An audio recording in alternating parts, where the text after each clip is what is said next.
Assalamualaikum warahmatullahi wabarakatuh. Kami dari kelompok 2 akan mempresentasikan hasil diskusi dari kelompok kami yang anggotanya Agil Okta Pramudia, Dinda Karina, Monica Arista, tentang sistem perekonomian Indonesia. Pengertian sistem perekonomian. Sistem perekonomian adalah sistem yang mengatur dan hubungan ekonomi antara manusia dan pembentukan kelembagaan dalam suatu tatanan kehidupan.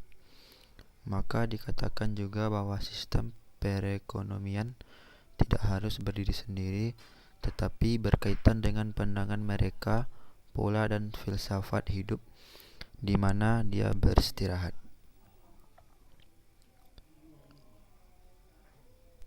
Yang kedua, macam-macam sistem perekonomian. Yang A, sistem perekonomian tradisional. Yang B, sistem perekonomian terpusat atau sosialisasi. Sistem yang C, sistem perekonomian liberal atau kapitalis. Yang D, sistem perekonomian campuran. Yang E, sistem perekonomian Materi selanjutnya yaitu tentang ciri-ciri sistem perekonomian di Indonesia. Menurut Undang-Undang 1945, sistem perekonomian Pancasila tercermin dan dapat dilihat di pasal-pasal 23, 27, 33, dan 34. Sistem ekonomi yang diterapkan di Indonesia adalah sistem Pancasila yang mengandung demokrasi ekonomi.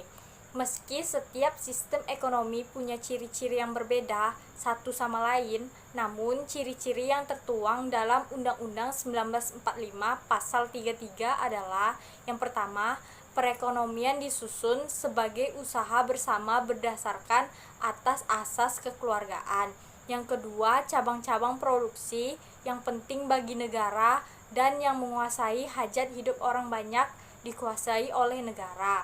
Yang ketiga, bumi, air, dan kekayaan alam yang terkandung di dalamnya dikuasai oleh negara dan dipergunakan untuk sebesar-besarnya kemakmuran rakyat. Yang keempat, perekonomian nasional diselenggarakan berdasarkan atas asas demokrasi ekonomi. Yang kelima, ketentuan lebih lanjut mengenai pelaksanaan pasal ini diatur dalam undang-undang. Yang keenam, negara tetap mengakui hak milik perorangan yang tidak bertentangan dengan kepentingan publik. Yang ketujuh, masyarakat adalah bagian yang penting dalam sistem ekonomi dengan kegiatan produksi yang dilakukan. Selanjutnya itu ada penerapan sistem perekonomian Indonesia beserta tujuannya. Nah, dalam penerapan ini ada 3. Yang pertama, adanya BUMN.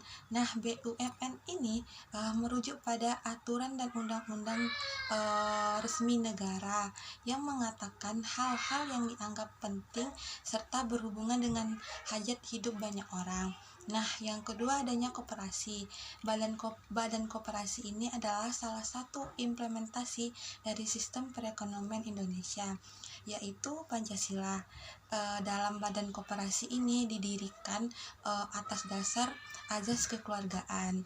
Yang ketiga adanya serikat pekerja. Selain BUMN dan koperasi, serikat pekerja ini diharapkan akan mampu memantau dan mengantisipasi adanya penyelewengan dalam sumber daya manusia. Nah, selanjutnya itu ada tujuan sistem perekonomian Indonesia. Di sini ada 10 tujuannya. Yang pertama, peningkatan pendapatan per kapita negara. Yang kedua, perencanaan pembangunan dan laju pertumbuhan ekonomi. Yang ketiga, meningkatkan taraf hidup masyarakat. Yang keempat, memperluas lapangan kerja. Tentunya akan mengurangi pengangguran. Yang kelima, mengurangi kesenjangan sosial. Yang keenam, meningkatkan kapasitas produksi. Yang ketujuh, meningkatkan investasi. Yang kedelapan, menurunkan angka kemiskinan. Yang kesembilan, menciptakan keadilan dan kemakmuran dalam masyarakat. Yang kesepuluh, yang terakhir, meningkatkan kualitas pendidikan dan kesehatan untuk peningkatan kualitas hidup. Nah, hanya itu materi dari kelompok 2. Jika ada kekurangan, kami mohon maaf. Sekian dari kami. Assalamualaikum warahmatullahi wabarakatuh.